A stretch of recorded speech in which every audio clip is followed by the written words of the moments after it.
ચાલો આજે બાઇબલની એક ખૂબ જ જાણીતી અને રસપ્રદ કથા વિશે વાત કરીએ, બાબેલના બુરજની વાર્તા. જો, આ ખાલી એક વાર્તા નથી, પણ એમાં માનવ સ્વભાવ, આપણી ભાષાઓ અને સાચી એકતાનો અર્થ શું છે એના પર ઊંડી સમજ છુપાયેલી છે. તો ચાલો આ કથાના ઊંડાણમાં ઉતરીએ અને એના રહસ્યોને સમજીએ. આ એક એવો સવાલ છે જેના વિશે લોકો સદીઓથી વિચારતા આવ્યા છે. અને બાબેલની આ કથા છે ને, એ આનો એક પ્રાચીન ખુલાસો આપે છે. પણ જરા વિચારો, જો આખી દુનિયામાં ફક્ત એક જ ભાષા હોત તો આપણું જીવન કેવું હોત? આ કથા આપણને એ દિશામાં પણ વિચારવા પર મજબૂર કરે છે. તો વાર્તાની શરૂઆત થાય છે મહાપ્રલય પછીના સમયથી. પૃથ્વી પર જીવનની જાણે નવી શરૂઆત થઈ રહી હતી. ત્યારે સમગ્ર માનવજાત એક મોટા પરિવાર જેવી હતી. બધા એક સાથે, એક સંપ, અને હા, એક જ ભાષા બોલતા હતા. જરા કલ્પના તો કરો એવી દુનિયા જ્યાં કોઈ વાતચીતમાં ગેરસમજ જ ન થાય, કારણ કે ભાષાનો કોઈ અવરોધ જ નહોતો. આ અદ્ભુત એકતાને કારણે જ તેઓ સાથે મળીને પૂર્વ તરફ આગળ વધ્યા અને શિનારના ફળદ્રુપ મેદાનમાં વસી ગયા. આ એ જ વિસ્તાર છે જેને આજે આપણે આધુનિક ઈરાક તરીકે ઓળખીએ છીએ. અને બસ અહીંથી જ વાર્તાનો મુખ્ય સંઘર્ષ શરૂ થાય છે. એક તરફ હતી ઈશ્વરની યોજના. તેઓ ઈચ્છતા હતા કે માનવજાત આખી પૃથ્વી પર ફેલાય અને તેની સંભાળ રાખે. પણ બીજી તરફ લોકોની યોજના કંઈક અલગ જ હતી. એમને તો એક જ જગ્યાએ રહીને પોતાની શક્તિનું કેન્દ્ર બનાવવું હતું અને ઇતિહાસમાં પોતાનું નામ અમર કરી દેવું હતું.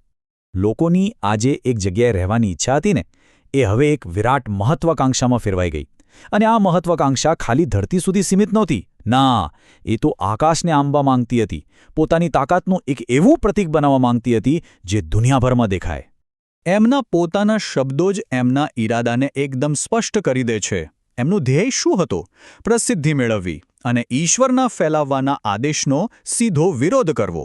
આ બીજું કંઈ નહીં પણ એમના અહંકાર અને ઈશ્વર પ્રત્યેની અવજ્ઞાનું સ્પષ્ટ પ્રતીક હતું.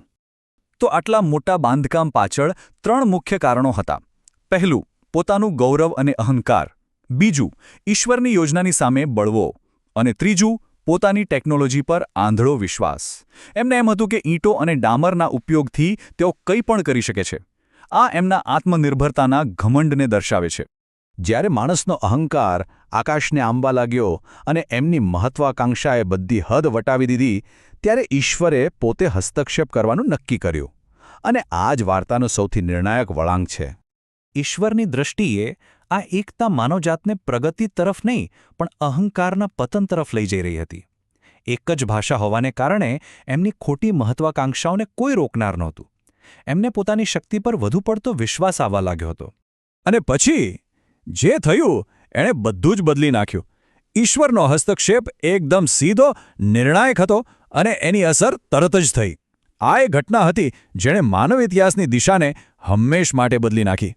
પરિણામ એકદમ સ્પષ્ટ હતું. સૌથી પહેલાં એમની વાતચીત જ બંધ થઈ ગઈ, કારણ કે કોઈ એકબીજાની ભાષા સમજી જ નહોતું શકતું. આના કારણે એમની એકતા અને સહકારનો અંત આવ્યો. બીજું, એમનો ગૌરવશાળી પ્રોજેક્ટ જે બુરુજ બનાવવાનો હતો એ અધૂરો જ રહી ગયો. અને છેલ્લે જેનો એમને ડર હતો એ જ થયું. તેઓ વિખેરાઈ ગયા. અને આ રીતે અજાણતા જ ઈશ્વરની મૂળ યોજના પૂરી થઈ. અને મજાની વાત એ છે કે જે જગ્યાએ આ બધું થયું એ જગ્યાનું નામ જ બાબેલ પડી ગયું. બાબેલ શબ્દનો મૂળ અર્થ જ ગૂંચવણ થાય છે. કેટલું સચોટ નહીં? અને હા, આ જ વિસ્તાર પાછળથી બેબીલોન તરીકે પણ ઓળખાયો, જે પ્રાચીન વિશ્વનું એક શક્તિશાળી સામ્રાજ્ય બન્યું હતું.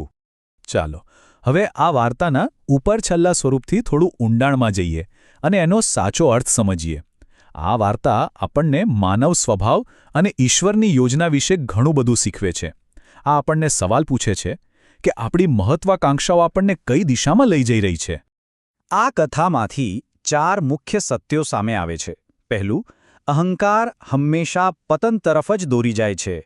બીજું, માણસોની યોજના ગમે તેટલી મોટી કેમ ન હોય, અંતે તો ઈશ્વરની યોજના જ પૂરી થાય છે.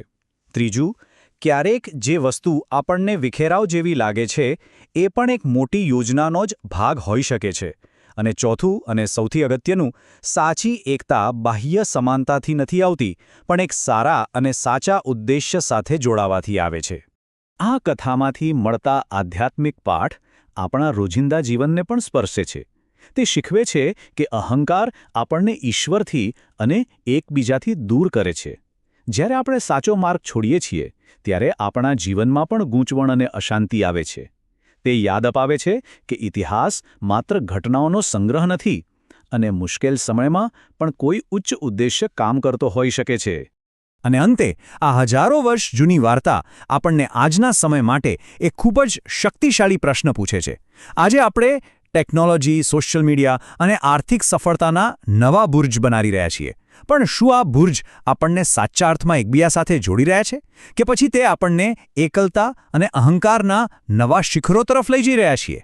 આ પ્રશ્નનો જવાબ આપણે દરેકે પોતાની અંદર શોધવાનો છે.